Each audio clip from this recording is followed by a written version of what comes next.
თავისთავად უკვე ის სადაც ჩვენ დიდი ხანი საუბრობდით ოლიგარქიულ არაფორმალურ მმართველობაზე ნაციონალურ მოძრაობაში ეს უკვე თავადაც ადასტურებენ ამას და ვხედავთ რომ თუ ვინ არიან რეალურად ვინ მართავს პროცესებს ნაციონალურ მოძრაობაში ესეც გამოჩნდა ეს ერთი მეორე თავად ვანო მერაბიშვილის ასე ვთქვათ აქტიურ პოლიტიკაში ეს გამოჩენა ვფიქრობ მნიშვნელოვანია რომ დავაკვირდეთ ამ პროცესს ამ ხრივ რომ რამდენად ვინ მიიღებს მას პოლიტიკაში მათ შორის ნაციონალურ მოძრაობის უცხოელი მხარდამჭერებიდან როგორი რეაქცია ექნება ამას ვანო მერაბიშვილმა რომელმაც დადასტურებულად ჩაიდინა რამდენიმე დანაშაული თუ არ ვწდები ის გასამართლებული იყო რამდენიმე საქმეზე სანდრო გირგლიანის საქმეზე თუ არ ვწდები 26 მაისის დემონსტრაციის დარბევის საქმეზე ანუ საკითხები რომელიც ეხება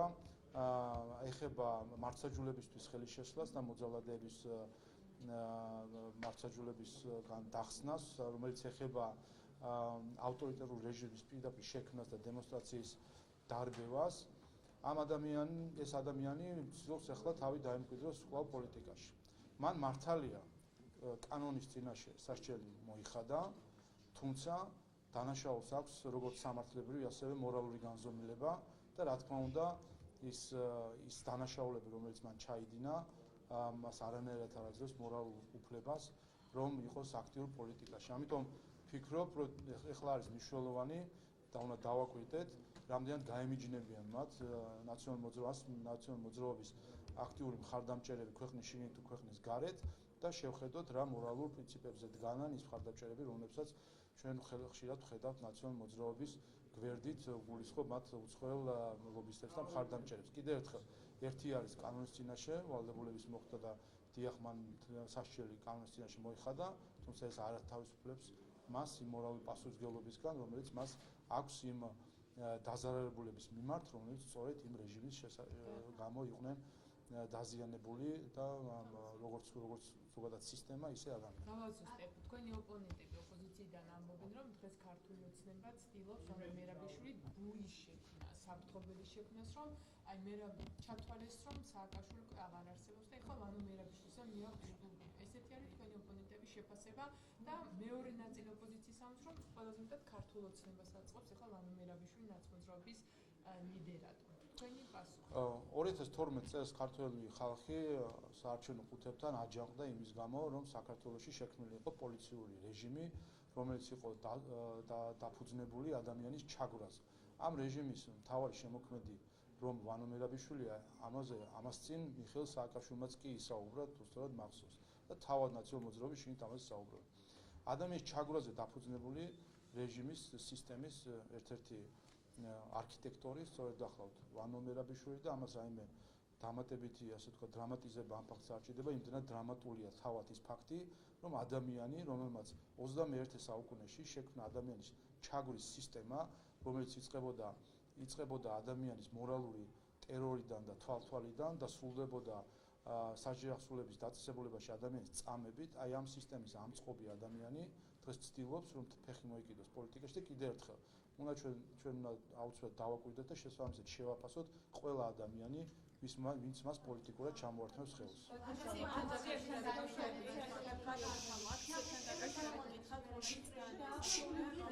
კაპელა, უკვე კაპელა.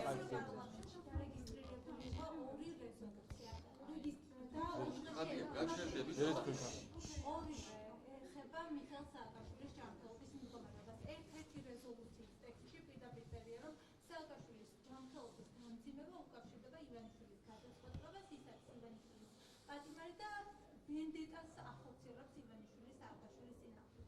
თქვენი პოზიცია როგორია ამ რეზოლუციასთან დაკავშირებით? ერთი რეზოლუციის ავტორი არის იპიპი და მეორე ევროპელი კონსერვატორებისა და რეფორმატორების ჯგუფი. ხო, ჩვენ ნახეთ სხვა რეზოლუციაც და რა თქმა უნდა, სხვა რეზოლუცია და სამწუხარო არის, რომ ევროპარლამენტის რეზოლუციები იქცა დეзинფორმაციის გავრცელების წყაროდ, რაც თავისთავად ძირს უთხრის ნდობას ამ რეზოლუციების მიმართ. ამიტომ ვფიქრობ, რომ ასეთი სახის შინაარსის ჩაწერა რეზოლუციებში ეს თავად ევროპარლამენტის პრობლემა არის, ვინაიდან ყალბი ინფორმაციის გავრცელება რეზოლუციების მეშვეობით ძირს უთხრის ნდობას ევროპარლამენტის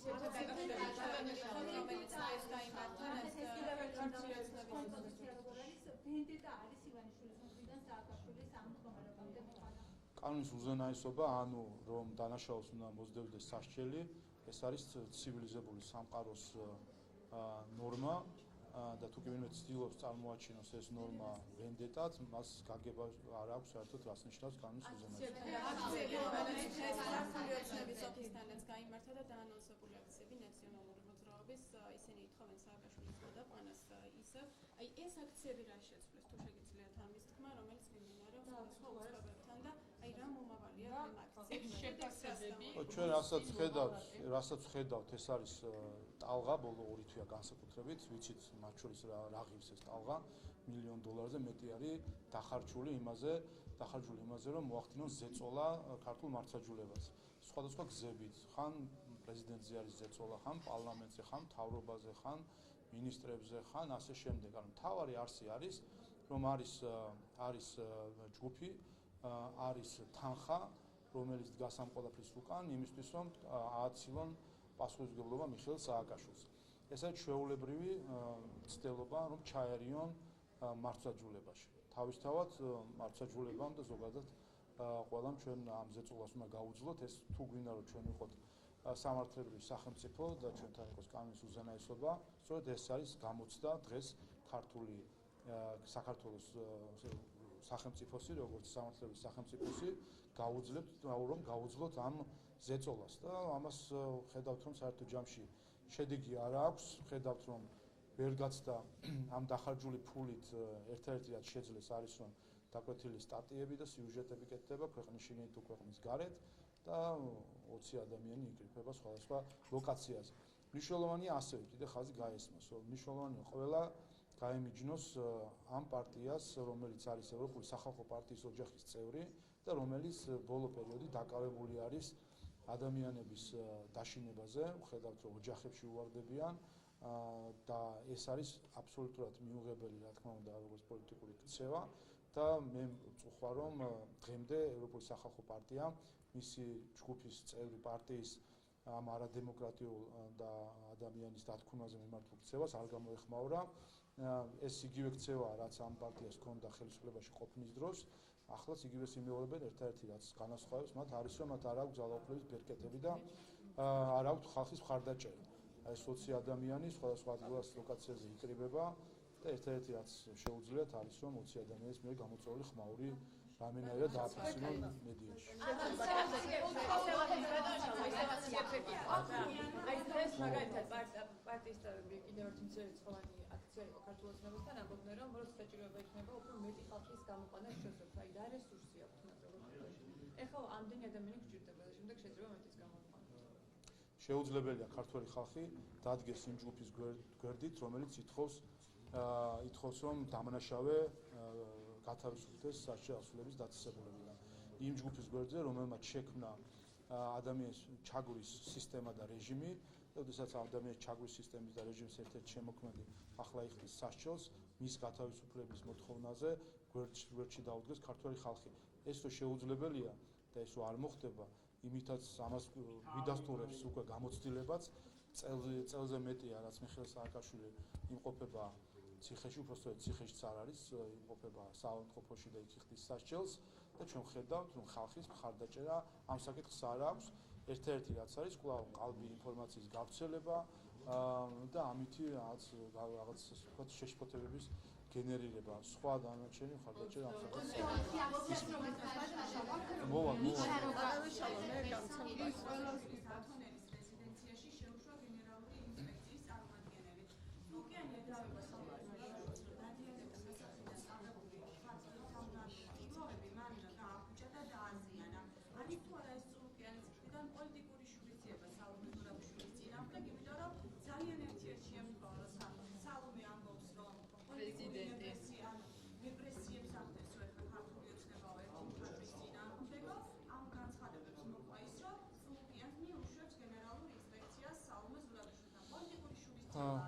ვერ გეტყვით, არ ვიცი, რაზე საუბრობთ, ვერ გეტყვით, ერთი რაც შემიძლია ვთქვა არის ის, რომ კულტურის სამინისტრო და თავად კულტურის მინისტრი ჩვენ ხედავთ, რომ მისი მთავარი მოწოდება არის ერთის მხრივ როგორც კულტურული ძეგლების გაფრთხილება და სხვა მხრივ ჩვენი კულტურული მემკვიდრეობის დაცვა. ამიტომ ამ მხრივ მოქმედებს კულტურის მინისტრიდან, მათ შორის ის გუშინდელი გამოხმაურებები, რაც ნახეთ, ასე ვთქვათ, პერფორმანსთან დაკავშირებით, ამასთან დაკავშირებითაც მინდა უბრალოდ ერთი რამე ვთქვა, რომ სამწუხარო ფაქტია, რომ სამწუხაროდ არის ჩვეულებრივი ბრძოლა ქარის წისქვილებთან. სწორედ თეატროლოგიანის მოწოდებაა მათ შორის, რომ თანამედროვე ხელოვნებს შეეძლოთ, რომ მათი უფრო უკეთ გაცნობა შეეძლოს ქართულმა და არა მხოლოდ ქართულმა საზოგადოებამ, მათ შორის ეს მხატვარის პირველად გამოიფინა სახელმწიფო გალერეაში. აქ საუბარი იმაზე, თითქოს რაღაც თავისუფლებებია შეზღუდული იმ დროს, როდესაც თავად ეს ხელოვანი და მხატვარი პირველად იქნა გამოფენილი სახელმწიფო გალერეაში, არის კიდევ ერთხელ ყველაზე უკეთეს შემთხვევაში ეს არის ქარის წისქვილებთან ბრძოლა და უარის შემთხვევაში ჩვენ ნახეთ მათ შორის სახეები, ვინც არიან ჩართული, ეს არის კვლავ სამწუხაროდ ერთი და იგივე წრეზე ტრიალებს ეს ჯგუფი, რომელიც უბრალოდ საქართველოს ხალხის მიერ არჩეული ხელისუფლების მიმართ სიზღით არის შეპყრობილი და ეძებენ საბაბს, ყოველთვის რაღაც საბაბს, რომ იქნებ როგორმე რაიმე საბაბი იქნას მოძებნილი, რომ გარკვეული აღშფოთება გამოიწვიონ. ხან ეს იქნება ადამიანის სიკვდილი, ეს იქნება რაიმე კატასტროფა, სადმე რამე დაინგრევა, სადმე რამე მოხდება, ყველაფერი არის მათთვის საბაბი იმისთვის, რომ რაიმენაირად შეარყიონ საქართველოს ხელისუფლება და სამწუხაროა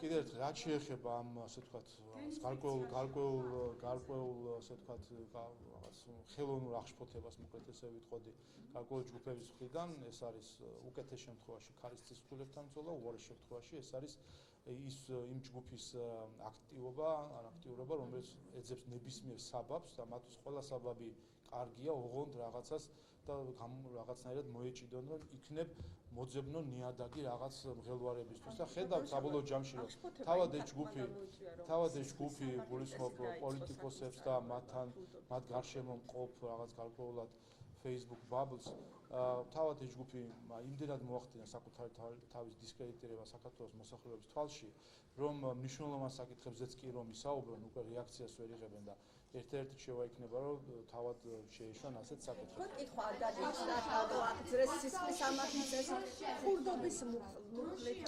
რაც შეეხება თავად ამ ფაქტს, კიდევ ერთხელ ეს არის ქარის წისქვილებთან ბრძოლა, ხომ?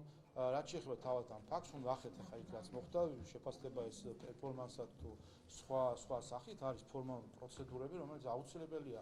ის ერთხელ სამართლის სახელმწიფოში ვართ და ახლა რა არის პერფორმანსი, რა არის ხელოვნება და რა არის კანონის დარღვევა, ამიტომაც ვართ სახელმწიფო, ამიტომაც არის წესები და ამ წესების მიხედვით ხდება. კიდევ ერთხელ აი დრამატიზება ამ მომენტის, როდესაც და წარმოჩენა თითქოს ახლა ადამიანს ვიღაცა ციხეში ჩასვას, აი ეს არის კიდევ ერთხელ манипуляция ასეთი თემებით და ერთ-ერთი ის არის რომ საზოგადოება ხედავს რომ ის ჯგუფები არის ხოლმე დაკავებული ასეთ манипуляციით ვის საკუთარი თავის დისკრედიტირება ხშირად რამდენჯერმე მოახდინა უკვე და ამიტომაც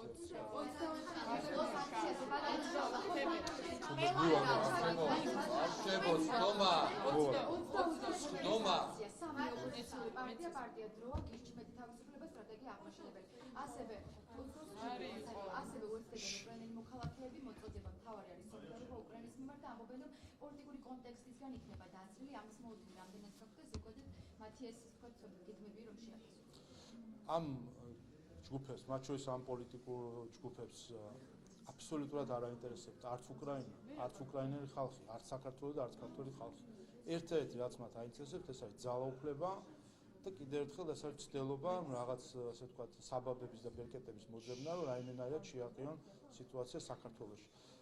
რაც შეეხება ამ აქციის ორგანიზატორებს თუ დამაანონსებლებს, ხედავთ რა ხალხიც არის, ხო არის პარტია დროა, რომელიც ერთი წელია დაკავებული არის საკუთარი ქვეყნის წინაშე პროპაგანდით. ჩვენ ნახეთ თუ ყოველ კვირა არ გადის ლამის, რომ ამ პარტიის ლიდერმა არ ჩაატაროს დეზინფორმაციით გაჟღენთილი რაღაც ბრიფინგი და საკუთარ ქვეყანას დააბრალოს, რომ ხდება სანქციების გვერდისავლა და ასე შემდეგ. გამოიწვიოს 1 საათიანი თუ 1 დღიანი მღელვარება საზოგადოებაში რომ მართლა რაღაც სხვა არ მოხდა, შემდეგ დასტურდება ყოველ ჯერზე განუნაკლის სიტუაციაში დასტურდება რომ ეს არ მოხდა და ბოლოს ეს ამერიკის ელჩიმაც კი პირდაპირ დაადასტურა ეს საკითხი რომელიც მე ვნახეთ რომ არ ესიამოვნა პარტია დროს, იმიტომ პირდაპირ დაკავებული არიან საკუთარი ქვეყნის წინააღმდეგ ცილისწამებაში. ხა ასეთი ადამიანების მიერ მოწყობა რაღაც სოლიდარობის აქციებზე საუბარი, ეს რა თქმა უნდა არის ზოგადად სიტყვა სოლიდარობის დაცინვა. ასე რომ მე დარწმუნებული ვარ, რომ საზოგადოების მხრიდან ამას დიდი ხარჯი. ბატონო შალვა, კვეთს მინდა ძალიან მხოლოდ ზაზა შათილიშვილი წერს, ფილოსოფოსი ზაზა შათილიშვილი, რომ 2008 წელს მაშინ დაიწყო ბიძინა ივანიშვილის ძარცვა, რა დროსაც ის გაემიჯნა სააკაშვილს იმ რეჟიმს, რომელსაც უძაც ხდებოდა ბიზნესის რეკეტი და ასე შემდგომ, რაცაც ამერიკელების ხელით აღასრულებდნენ სააკაშვილი და ადეიშვილი. ამის შემდგომ კი ისინი ამერიკული პრესამსახურები ეწინააღმდეგებიან ქვეყანაში წარმატებულ ადამიანს, ყველმოქმედს, პატრიოტს, რომელიც ქვეყნის განვითარებაზე ზრუნავსო და ივანიშვილის მხრიდან ამის მაგალითები არსებობსო და ისინი ასევე ებრძვიან იდენტობას. ანუ ადამიანს ექსპერტს ფილოსოფოსს უჩნდება აი ამ დავაზე, მიმდინარე დავაზე ესეთი წარმოდგენები. თქვენთვის რასთან ასოცირდება ის, რომ არ წყდება ის გამოდებული დისკრიმინაცია ამ ადამიანისადმი და ხო, მე ხა სხვის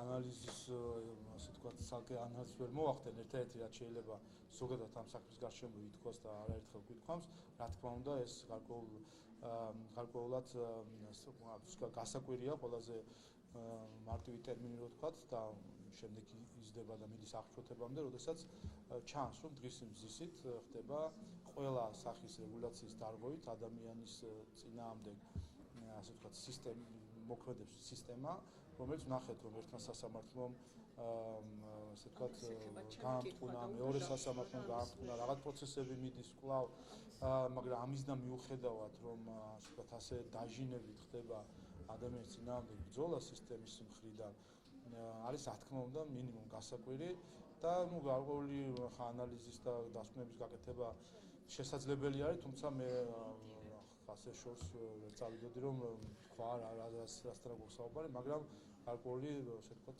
არსებობს დამთხევები და არსებობს დამთხევები, რომელიც სინამდვილეში დამთხევა არ არის. ჩემი კითხვა ეხება ზუსტად ამას ერთი წუთით. ოხმაში ვერ დავსვამ შვეიცარიული მედიის გამოქვეყნდა სწორედ კრედიტ სუისის განცხადება, სადაც შვეიცარიული ბანკი აცხადებს იმის თაობაზე, რომ რუსეთის უკრაინაში შეჭრის შემდეგ მის მიერ გაყენულია 17 მილიარდ შვეიცარიული ფრანგზე მეტი ოდენობის თანხა, ეს დაახლოებით არის 19 მილიარდი დოლარი. ამავე განცხადებაში აღნიშნულია ისიც, რომ აი აქედან მხოლოდ მცირე 4 მილიარდია იმ ადამიანების აქტივები, რომლებიც ფორმალურად არიან სანქცირებული ევროკავშირის მხრიდან. შესაბამისად, რამდენად ნიშნავს ეს იმას, რომ სწორედ აი ამის ფარგლებშია მოყოლილი ბიძინა ივანიშვილის და მისი 600 მილიონი და მეორეც ეს განცხადება აცლის თუ არა საფუძვლეს იმ ერთგვარ თეორიას და კონსპირაციას, რომ საკუთრივ ბიძინა ივანიშვილის წინააღმდეგ მიმდინარეობს პოლიტიკური ზეწოლა იმის გამო, რომ ის შემოვიდეს პოლიტიკაში და შემდეგ საქართველოში გახსნას მეორე ფრონტი. ანუ კრედიტ სუისი ამბობს, რომ მას გაყენული აქვს უკრაინაში რუსეთის შეჭრის შემდეგ დაახლოებით 18 მილიარდი შვეიცარიული ფუნტი. არ ვიცით რომ კრედიტ სუისმა ზარალით დაამთავრა წელი და ზოგადად მათი რეპუტაცია დაზიანებული არის ბევრი მიზეზის გამო, რაც შეეხება რუსეთის საკითხს და ომს და ბიძინა ივანიშვილის საკითხს, ეს ერთმანეთთან აკავშირშია ვეხტები. სული აქტივებია გაყენდა ხომ აი ამ ფარგლებში ხომ არ მოვკათო ისი. კიდევ ერთხელ არანაირი კავშირი არ არის. რაც ხა საბაბი და მიზეზი ბევრმა შეიძლება რაღაც თქვას, მაგრამ კიდევ ერთხელ ამაზე არის საუბარი, რომ არის აბსოლუტურად გაუგებარი ასე ვთქვათ წინააღმდეგობა, რომელსაც ხედავთ, რომელიც სასამართლომაც ხო დაადასტურა რამდენიმე საქმე უკვე იყო, სადაც რომელიც წარმატებით დასრულდა ბიძინა ივანიშვილისთვის, დაადასტურა, რომ ბანკი იქცეოდა არაკეთილ სილისიარად. ეხლა სხვა რაღა უნდა ითქვას ამაზე მეტი, რომ აშკარა იყოს ბანკის მხრიდან არაკეთილ სილისიერი იქცევა. ვიღაცას აცადე ერთი შეკითხვა გვაქვს ამდენი ხანი. სააკაშვილი არავის არ აინტერესებს და ახლა არ ვიცი, ის უფრო აწყობს მისი სიკვდილია, როცა ამაზე საუბრობს გოგოხიძე, ხო ფიქრობთ, რომ სააკაშვილი ამ შემთხვევაში ნაციონალური მოძრაობის ხელში პოლიტიკური იარაღად არის გამოყენებული? არ ვიცი, საინტერესებს არ აინტერესებს, მთელი უბედურებაც ის არის სამწუხაროდ სააკაშვილი უფრო მეტ საინტერესებს, ვიდრე ეს ამას საქართველოს იმსახურებს და ჩვენ ხედავთ, რომ მიხეილ სააკაშვილის ასე ვთქვათ, მფარველები პირდაპირ საქართველოს წინააღმდეგ ახორციელებენ შეტევას, იქნება ეს პროპაგანდისტული რაღაც ხერხებით თუ სხვა მხრივ ერთადერთი მიზეზით, რომ მიხეილ სააკაშვილი დაიხსნა მართლმსაჯულებისგან. ეს პირდაპირ გასაოცარებს ჩვენ ახლა რასაც უყურებთ. ამ საკითხში ჩართული არის ისეთი მათ შორის როცა ვსაუბრობთ ევროპარლამენტის რეზოლუციაზე, ამ საკითხში ჩართული არიან პოლიტიკოსები, არაპოლიტიკოსები, პირდაპირ არის ცდილობა, რომ შავს დაუძახონ თეთრი და რა თქმა უნდა, მათ შორის მე აღშფოთება, რომ ქართული ხალხი არ იჯერებს, რომ შავი არის თეთრი. ამიტომაც ვარ ჩვენ მყარად, როგორც ხელისუფლება, ისე ჩვენი საზოგადოება ამ საკითხში, რომ ჩვენ ვიცით ნამდვილად, რომ შავი არის შავი და ამის გათეთრება არც იმ $1,000,000-იანი კონტრაქტებით იქნება შესაძლებელი და არც სხვა წნეხი. ვინაიდან ერთი რამე ამ საზოგადოებისთვის არის აშკარა, რომ მიხეილ სააკაშვილის დანაშაულების მსხვერპლები არ იმსახურებენ იმ დამოკიდებულებას, რომელსაც დღესდღეობით სამწუხაროდ აჩენს ზოგიერთი უცხოელი მხარდამჭერი მიხეილ სააკაშვილი. პოლიტიკური იარაღად იყენებს ნაციონალური მოძრაობა ამ ადამიანს.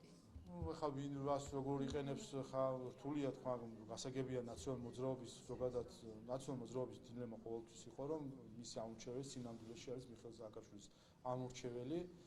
თუ არა ხედავ ჩვენ მათ შორის აქ აქციების მხრივ, რომ რამდენად შეუძლიათ მათ ადამიანებთან ურთიერთობა, ასე რომ ეს დილემაა ზოგადად ნაციონალური მოძრაობის, ამ დილემიდან ისინი ვერასდროს ვერ გამოვლენ.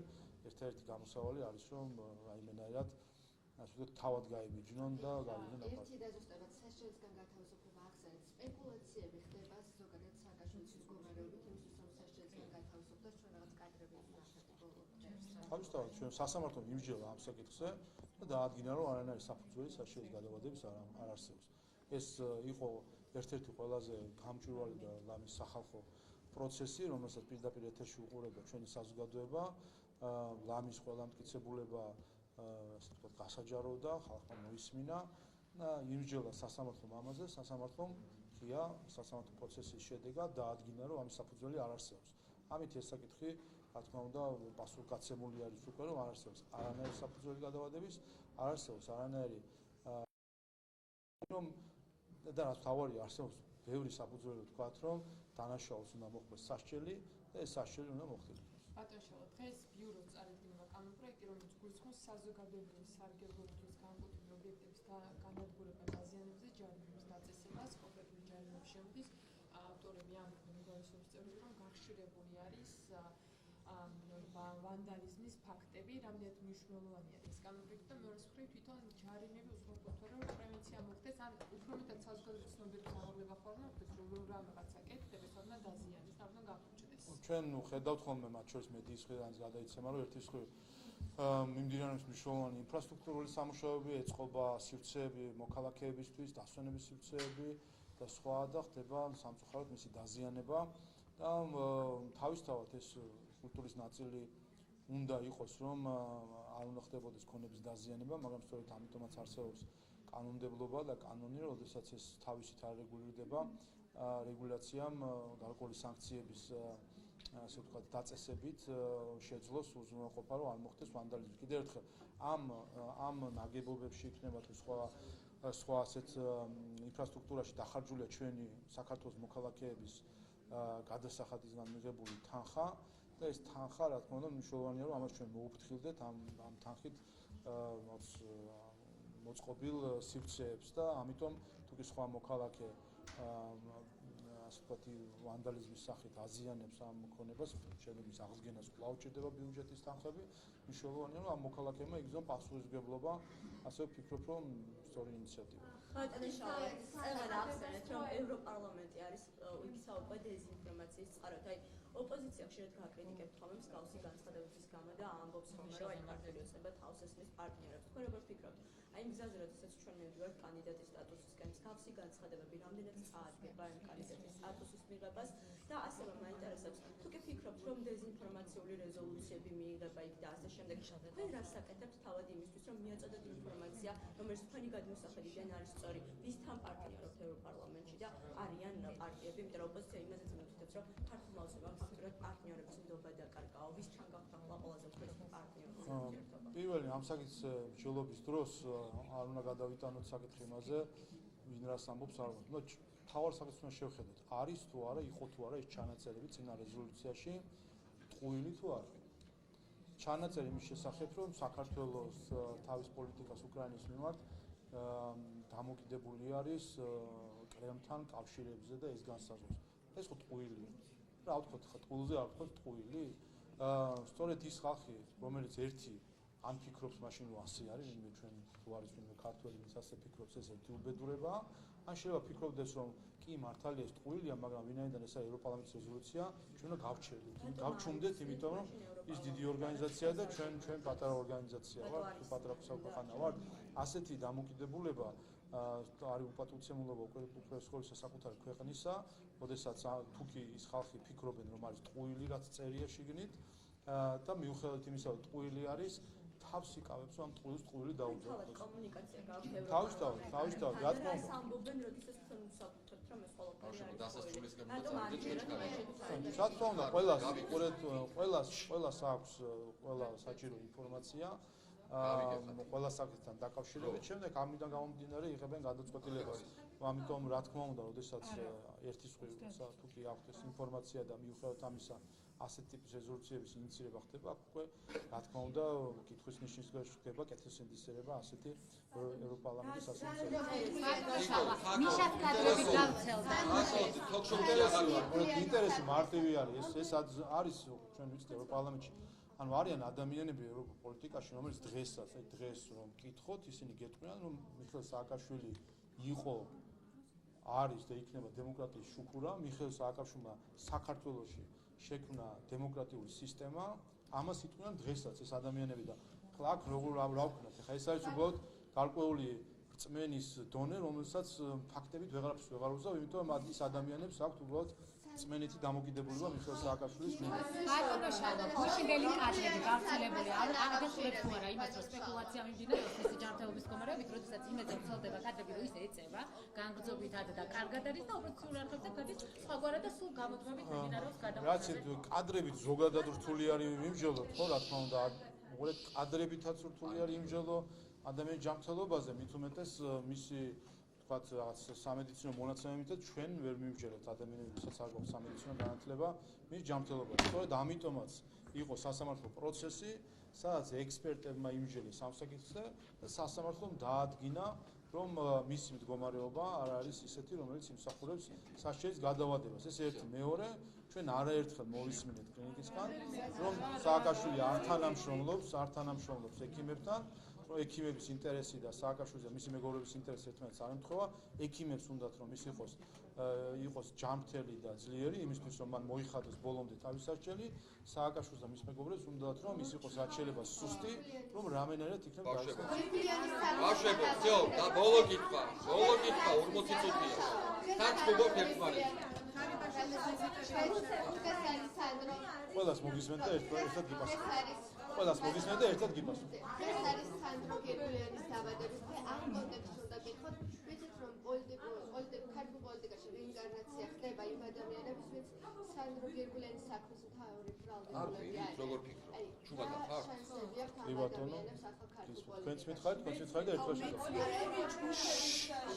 არა უშავს, მე გიპასუხოთ თანმიმდევრულად. პოლიტიკური ჯგუფების შექმნის შესაძლებლობა მიეცემათ იმ დეპუტატებს, რომლებიც დატოვეს პარტიები, ვის გულისხმობს ეს დღეს ბიუროზე უნდა გადაიდეს საკითხი, ფაქტის ინიციატივა და რას გულისხმობს ვის თემას დავამატებ თუ მე დავამატებ თემას. კარგი, მოკლედ, რაც შეეხება ინიციატივას, კი ბატონო. პრემიერის ვიზიტებთან დაკავშირებით მექნება კითხვა მსოფლიო მთავრობათა სამიწია. როგორც ვიცით, აი აქ გაკეთებული განცხადებები სავაჭრო კი ბატონო. მოდით კითხეთ, მაგრამ და თანმიმდევრობით გიპასუხებთ. არა, მორჩებით თემას და გავაგზავნოთ. კარგით, გავაგზავნოთ. მოდით, რაც შეეხება სანდრო გერგულიანის საკითხს, რა თქმა უნდა, ეს არის, ხომ? ჩვენ რასაც უყურებთ ნაციონალურ მოძრაობაში და არაერთხელ გვითხოვს, ეს არის ერთის მხრივ ეს არის აბსოლუტური გაუაზრებლობა საკუთარი სისხლის სამართლებრივი და პოლიტიკური დანაშაულისა, რომელიც ამ ქვეყნის წინაშე მიუძღვის ამ პარტიას იმ სისტემის შექმნისთვის, რომელმაც შემდეგ აი ასეთი თქვათ მისი შემქმნელების თუ მონაწილეების ხელით უკვე კონკრეტული ადამიანების ბედზე იმოქმედა და რა თქმა უნდა განსაკუთრებული ცინიზმი არის, როდესაც ასე დროს ხედავ ჩვენ ვანო მერაბიშვილს, ადამიანს, რომელმაც სასჯელი მოიხადა სწორედ ამ საკითხზე და არც ერთი კითხვა არ არსებობს მის დანაშაულთან დაკავშირებით, რომ მას კვლავ აქვს სურვილი და მას ნაციონალური მოძრაობა აძლევს პლატფორმას, რომ იყოს პოლიტიკურად აქტიური. რა თქმა უნდა მიუღებელი. რაც შეეხება ინიციატივას, ხალხის ძალის ინიციატივა და შესაბამისად რა თქმა უნდა იგულისხმება, რომ მათ სურთ პოლიტიკური ჯგუფის შექმნა, თუმცა ეს მისცემს არამხოლოდ მათ შესაძლებლობას პოლიტიკური ჯგუფის შექმნის, პარლამენტში არიან ჯგუფები, რომლებიც ამ რეგულაციის მიღების შემთხვევაში შეძლებენ ისარგებლონ ამ რეგულაციით და შექმნან პოლიტიკური ჯგუფები. გახარიათ როდესაც უნდა და სვამდა თავის დროს რეგლამენტის ცვლილებებთან დაკავშირებით, რომ ინფორმულირებით შესრულყოფები მათაც შეექმნათ. მაშინ ქართულებს ასეთ ინიციატივა, საკანონმდებლო ინიციატივა არ ყოფილა მათგან. არა, მათ რამდენადაც მახოს განცხადებები ბევრი კეთდება. ანუ განცხადებები ბევრი კეთდება, ეხა კონკრეტული საკანონმდებლო ინიციატივა, რომელზეც მოუწევს პარლამენტს ჯელობა. პრემიერთან დაკავშირებით რომ გვიხრათ?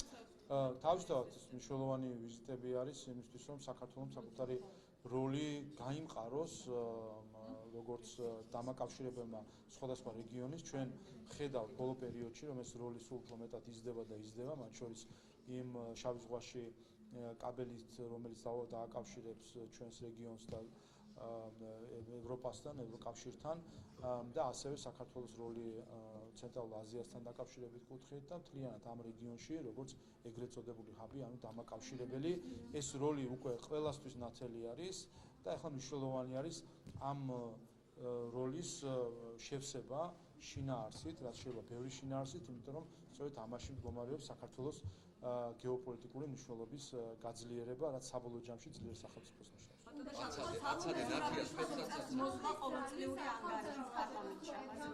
რომლებიც ამბობენ, რომ რუსეთ-უკრაინის ომის სინამდვილეში არის რუსეთ-დასავლეთის ომი და ბრძოლის ველად არის უკრაინა გამოყენებული და გარდა ამისა, პროუკრაინული ხელისუფლება არ ჰყავს ახლა უკრაინას. თქვენი პოზიცია ეგრეთ მე ხალხის ძალის განცხადებების ვერ შევაფასებ, ეს მათი განცხადებებია და თავად მე კომენტატორი ვარ. ბოლო შეკითხვა. ხატია, ბოლო შეკითხვა. რუსეთი აწარმოებს აგრესიულ ომს უკრაინის წინააღმდეგ და რა თქმა უნდა უკრაინას გვერდში უდგას დიდი ალიანსი ქვეყნებისა და ჩვენც სწორედ ამ ალიანსის ნაწილი. ანტიუკრაინული ხელისუფლება ხავს თუ არა უკრაინას? მე უკრაინის ხელისუფლებას ვერ შევაფასებ ვერანაირად. ეს ბოლო შეკითხვა. ბოლო კითხვა.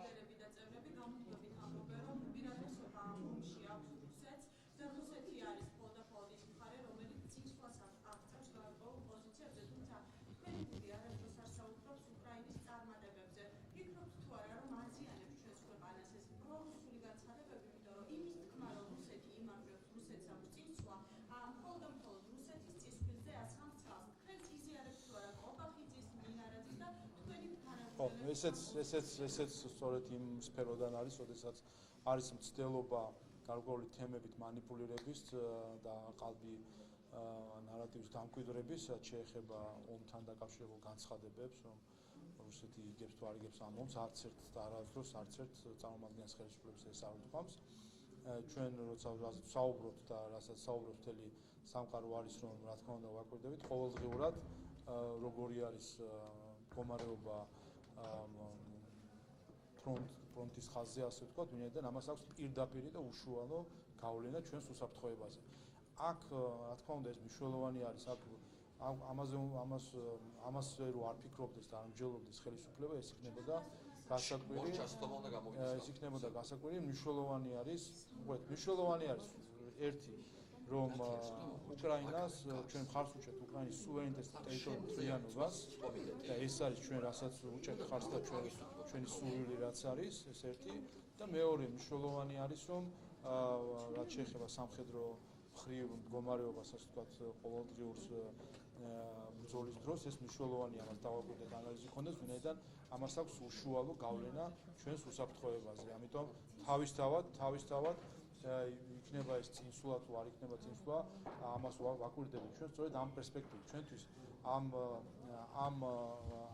ამ აგრესიულ ომთან დაკავშირებით ორი რამე არის მნიშვნელოვანი.